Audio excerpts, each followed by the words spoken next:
Hello friends, അസ്സലാമു അലൈക്കും. നമസ്കാരം. Welcome back to tales of Neju. ഇന്നത്തെ റെസിപ്പി വളരെ എളുപ്പത്തിൽ ഉണ്ടാക്കിയെടുക്കാൻ പറ്റിയിട്ടുള്ള ഒരു മന്തിയുടെ റെസിപ്പിയാണ്.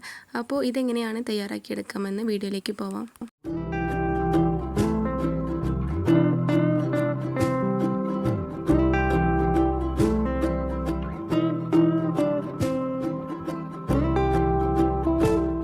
മന്തി ഉണ്ടാക്കിയെടുക്കാനായിട്ട് 750 ഗ്രാം ബസ്മതി റൈസ് എടുത്തിട്ടുണ്ട്. ഇത് നന്നായിട്ട് കഴുകി വൃത്തിയാക്കിയ ശേഷം 1 മണിക്കൂർ വെള്ളത്തിലിട്ടിട്ട് സോക്ക് ചെയ്യാനായിട്ട് മാറ്റി വയ്ക്കാം. ആ ഒരു സമയം കൊണ്ട് ഇതിലേക്കുള്ള ചിക്കനൊക്കെ നന്നായിട്ട് കഴുകി വൃത്തിയാക്കി വെച്ചിട്ടുണ്ട്. ഞാനിതിലേക്ക് 500 ഗ്രാം ചിക്കനാണ് എടുത്തിട്ടുള്ളത്. അത് കഴുകിയിട്ട് ഇതുപോലെ ഒരു പാത്രത്തിലേക്ക് നിരത്തി വെച്ച് കൊടുക്കുക. ഇത് വലിയ പീസായിട്ടുള്ള ചിക്കനല്ല, ഒരു മീഡിയം സൈസ് വലിപ്പത്തിനുള്ള ചിക്കനാണ്. അപ്പോൾ ഇത് നന്നായിട്ട് കഴുകിയിട്ട് ഇതുപോലെ നിരത്തി വെച്ച് കൊടുത്തിട്ടുണ്ട്. പിന്നെ ഇതിലേക്ക് ഞാനൊരു മാഗി ക്യൂബാണ് ഇട്ട് കൊടുക്കുന്നത്. ഇതിൻ്റെ രണ്ടും ഇട്ടിട്ട് ഇതുപോലെ ഒന്ന് ചെറുതാക്കിയിട്ട് പൊടിച്ചിട്ടാണ് ചേർത്ത് കൊടുത്തിട്ടുള്ളത്. മാഗി ക്യൂബ് രണ്ടും ഇതുപോലെ പൊടിച്ചിട്ട് ഇട്ട് കൊടുത്തിട്ടുണ്ട്. ഇനി ഇതിലേക്ക് ആവശ്യമായിട്ട് കുറച്ചധികം മല്ലിയില എടുത്തിട്ടുണ്ട്. അത് ചെറുതാക്കിയിട്ട് കട്ട് ചെയ്തെടുത്തിട്ടുണ്ട്.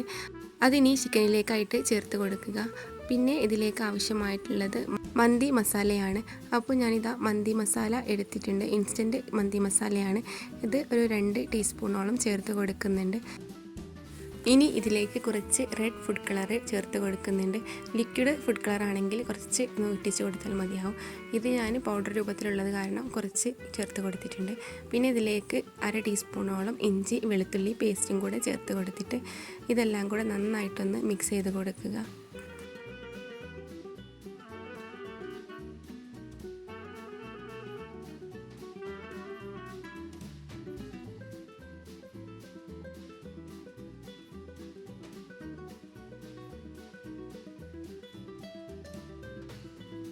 ഇനി ഇതിലേക്ക് ആവശ്യത്തിന് കുറച്ച് ഉപ്പാണ് ചേർത്ത് കൊടുക്കുന്നത്. മാഗി ക്യൂബിലും മന്തി പൗഡറിലും അത്യാവശ്യം ഉപ്പുണ്ട്, അതുകൊണ്ട് കുറച്ച് ഉപ്പ് മാത്രം ചേർത്ത് കൊടുക്കുന്നുള്ളൂ. എന്നിട്ട് നന്നായിട്ടൊന്ന് മിക്സ് ചെയ്ത് കൊടുക്കുന്നുണ്ട്. പിന്നെ ഇതിലേക്ക് ആവശ്യമായിട്ടുള്ള ഓയിലും കൂടെ ചേർത്ത് കൊടുക്കുക. ഞാൻ സൺഫ്ലവർ ഓയിൽ ഒരു 1/4 കപ്പാണ് എടുത്തിട്ടുള്ളത്. ആദ്യം 1/2 കപ്പും പിന്നെ 1/4 കപ്പും എടുത്തിട്ടുണ്ട്. എന്നിട്ട് അതിലേക്ക് ഒഴിച്ച് കൊടുത്തിട്ടുണ്ട്. ഇനി നന്നായിട്ടൊന്ന് കുക്ക് ചെയ്തെടുക്കണം. ഈ ഒരു ഓയിലിൽ കിടന്ന് ഇതൊന്ന് ഫ്രൈ ആകുന്നവരെ വേവിച്ചെടുക്കുക.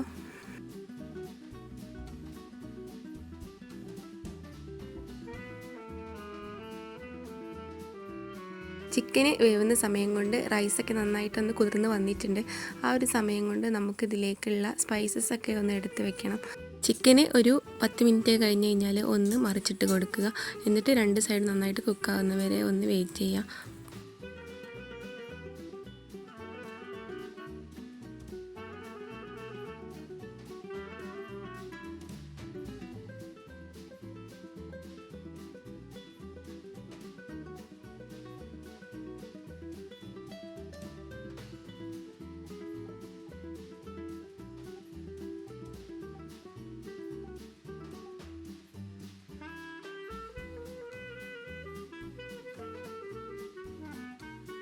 പിന്നെ ചോറ് തിളപ്പിച്ചെടുക്കാനായിട്ട് ഒരു കുടുക്കയിലേക്ക് വെള്ളം ഒഴിച്ച് കൊടുത്തിട്ടുണ്ടായിരുന്നു. വെള്ളം ഒന്ന് ചൂടായി വരുന്ന സമയത്ത് അതിലേക്ക് ഏലക്കായയും അതുപോലെയുള്ള സ്പൈസസ് ഇട്ട് കൊടുത്തിട്ടുണ്ട്.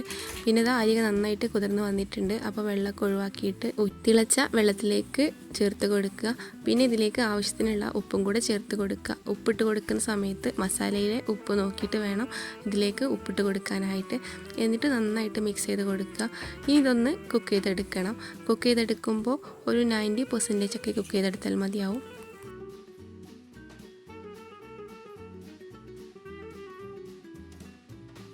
പിന്നെ ഇതിലേക്ക് വേണ്ടിയിട്ട് ഞാൻ 3 കളറിലുള്ള ഫുഡ് കളർ റെഡിയാക്കി വെച്ചിട്ടുണ്ട്. ഇത് റൈസിലേക്ക് ലാസ്റ്റ് ചേർത്ത് കൊടുക്കാനുള്ളതാണ്. അപ്പോൾ മുമ്പേ തന്നെ റെഡിയാക്കി വെച്ചതാണ്. അപ്പോൾ ഇതാ ചിക്കനൊക്കെ കുക്കായിട്ടുണ്ട്. ഇനി ഇതിലേക്ക് അല്പം കുരുമുളകാണ് ചേർത്ത് കൊടുക്കുന്നത്. പൊടിക്കാത്ത കുരുമുളക് അല്പം ചേർത്ത് കൊടുക്കുന്നുണ്ട്. പിന്നെ ഒരു ലോ ഫ്ലെയിമിലിട്ടിട്ട് 2 മിനിറ്റും കൂടെ കുക്ക് ചെയ്തെടുക്കുന്നുണ്ട്. അപ്പോൾ ഞാൻ പാത്രം ഒന്ന് മാറ്റിയിട്ടുണ്ട്. റൈസും കൂടെ ഇടുന്ന സമയത്ത് കുറച്ചും കൂടെ വലിയൊരു പാത്രത്തിന് വേണ്ടിയിട്ട് പാത്രം മാറ്റിയിട്ടുണ്ട്. ഇനി ഇതാ റൈസൊക്കെ വെന്ത് വന്നിട്ടുണ്ട്. ഒരു 90% കുക്കായിട്ടുണ്ട്. അതൊന്ന് ഊറ്റിയെടുക്കുക. അതിനുശേഷം ഈ ചിക്കൻ്റെ മുകളിലേക്കായിട്ട് ഊറ്റിയെടുത്ത റൈസ് ചേർത്ത് കൊടുക്കുക. അപ്പോൾ അതാ റൈസ് മുഴുവനും ഞാൻ ഇതുപോലെ ഒന്ന് പരത്തിയിട്ട് കൊടുക്കുന്നുണ്ട്. അപ്പോൾ എല്ലാവർക്കും എൻ്റെയും എൻ്റെ കുടുംബത്തിൻ്റെയും ചെറിയ പെരുന്നാൾ ആശംസകൾ. ഇനി ഇതിലേക്ക് ഞാൻ പച്ചമുളകാണ് ചേർത്ത് കൊടുക്കുന്നത്. ഇതുപോലെ പച്ചമുളകൊന്ന് റൈസിൻ്റെ ഉള്ളിലേക്കായിട്ട് കുത്തിവെക്കുക. ആ ഒരു സമയത്ത് നല്ല ചൂടുള്ള റൈസിലേക്ക് ഇതുപോലെ പച്ചമുളക് ഇറക്കി വെക്കുന്ന സമയത്ത് നല്ലൊരു സ്മെല്ലും അതുപോലെ തന്നെ മുളകിൻ്റെ ഒരു സ്മെല്ലൊക്കെ അതിലേക്ക് ഇറങ്ങി വരുന്നതാണ്. അതിന് വേണ്ടിയിട്ടാണ് ഇങ്ങനെ ചെയ്യുന്നത്. പിന്നെ ഒരു ഡ്രൈ ലെമണും കൂടെ വെച്ച് കൊടുക്കുന്നുണ്ട്. ഇനി ഇതിൻ്റെ മുകളിലേക്കായിട്ട് ഓപ്ഷണലാണ്, വേണമെന്നുള്ളവർ ഒരു ഭംഗിക്ക് വേണ്ടിയിട്ട് ആദ്യം ഞാൻ മഞ്ഞൾപ്പൊടി കലക്കിയ വെള്ളവും പിന്നെ റെഡ് ഫുഡ് കളറും ഗ്രീൻ ഫുഡ് കളറും കുറച്ചായിട്ട് ഒഴിച്ച് കൊടുക്കുന്നുണ്ട്. ഇങ്ങനെ കളറ് ചേർത്ത് കൊടുക്കണമെന്ന് നിർബന്ധമൊന്നുമില്ല, ഓപ്ഷണലാണ്. വേണമെന്നുണ്ടെങ്കിൽ മാത്രം ചേർത്ത് കൊടുത്താൽ മതിയാവും. റൈസിൻ്റെ ഇടയ്ക്കൊക്കെ പച്ചയും ഓറഞ്ചൊക്കെ കാണുമ്പോൾ ഒരു പ്രത്യേക രസമാണ്. അപ്പോൾ അതിന് വേണ്ടിയിട്ടാണ് ഇങ്ങനെ ചേർത്ത് കൊടുത്തിട്ടുള്ളത്.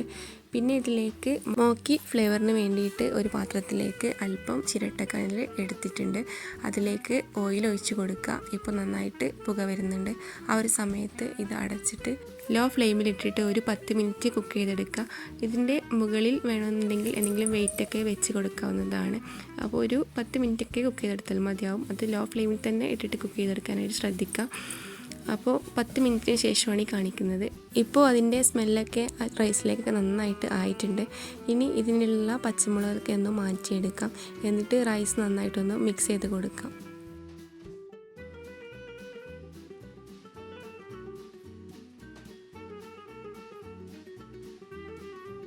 അപ്പോൾ ആദ്യം തന്നെ റൈസ് നന്നായിട്ടൊന്ന് മിക്സ് ചെയ്ത് കൊടുക്കുക. പിന്നെ മിക്സ് ചെയ്ത് കൊടുക്കുന്ന സമയത്ത് കുറച്ചൊന്ന് ആവി പോയതിന് ശേഷം മാത്രം മിക്സ് ചെയ്ത് കൊടുക്കുക. ഇല്ലെങ്കിൽ റൈസ് ഉടഞ്ഞു പോകാനുള്ള ചാൻസ് ഉണ്ട്. സാവധാനം ഒന്ന് മിക്സ് ചെയ്ത് കൊടുത്താൽ മതിയാവും. എന്നിട്ട് റൈസ് ഞാൻ വേറൊരു പാത്രത്തിലേക്ക് മാറ്റിയെടുക്കുന്നുണ്ട്. താഴെ വരെയുള്ള റൈസൊക്കെ ഒരു പാത്രത്തിലേക്ക് മാറ്റിയെടുക്കുന്നുണ്ട്. അതിനുശേഷം ചിക്കന് വേറെ മുകളിലേക്കായിട്ട് ഇട്ട് കൊടുക്കുകയാണ് ചെയ്യുന്നത്. അപ്പോൾ വീഡിയോ കണ്ടുകൊണ്ടിരിക്കുന്നവർ ആരെങ്കിലും ചാനൽ സബ്സ്ക്രൈബ് ചെയ്തിട്ടില്ലെങ്കിൽ ചാനലൊന്ന് സബ്സ്ക്രൈബ് ചെയ്ത് സപ്പോർട്ട് ചെയ്യുക. അതുപോലെ തന്നെ വീഡിയോ ഇഷ്ടമായെങ്കിൽ ലൈക്ക് ചെയ്യുക, ഷെയർ ചെയ്യുക. അപ്പോൾ ഇതാ താഴെ ഭാഗത്തുള്ള ചിക്കൻ്റെ കൂട്ടാണ്. ആദ്യം ഇതാ റൈസൊക്കെ മാറ്റി വെച്ചിട്ടുണ്ട്. ഇനി ചിക്കൻ ഇതിൻ്റെ മുകളിലേക്കായിട്ട് വെച്ച് കൊടുക്കുകയാണ്. അപ്പോൾ നല്ല ടേസ്റ്റി ആയിട്ടുള്ള ഒരു റൈസ് റെസിപ്പിയാണ്. വളരെ എളുപ്പത്തിൽ നമുക്ക് ഉണ്ടാക്കിയെടുക്കാനായിട്ട് പറ്റും. അപ്പോൾ ഈ ഒരു പെരുന്നാളിന് ഇത് ട്രൈ ചെയ്യാൻ താല്പര്യമുള്ളവർ ട്രൈ ചെയ്ത് നോക്കുക. എന്നിട്ട് ഫീഡ്ബാക്കുകളൊക്കെ അറിയിക്കുക. അതുപോലെ തന്നെ ചാനലിൽ മറ്റ് റൈസ് റെസിപ്പീസുകൾ മുൻപ് അപ്ലോഡ് ചെയ്തിട്ടുണ്ട്. അപ്പോൾ അതിൻ്റെയൊക്കെ ലിങ്ക് ഞാൻ ഡിസ്ക്രിപ്ഷൻ ബോക്സിൽ കൊടുക്കാം. വേണമെന്നുള്ളവർ ചെക്ക് ചെയ്ത് നോക്കുക. അപ്പോൾ അതിലേക്ക് ഒരു കെച്ചപ്പും പിന്നെ മയോണൈസും ഉണ്ടാക്കിയിട്ടുണ്ട്. അപ്പോൾ ഇൻഷാ അല്ലാഹ് മറ്റൊരു വീഡിയോ ആയിട്ട് വീണ്ടും വരാം. Thank you.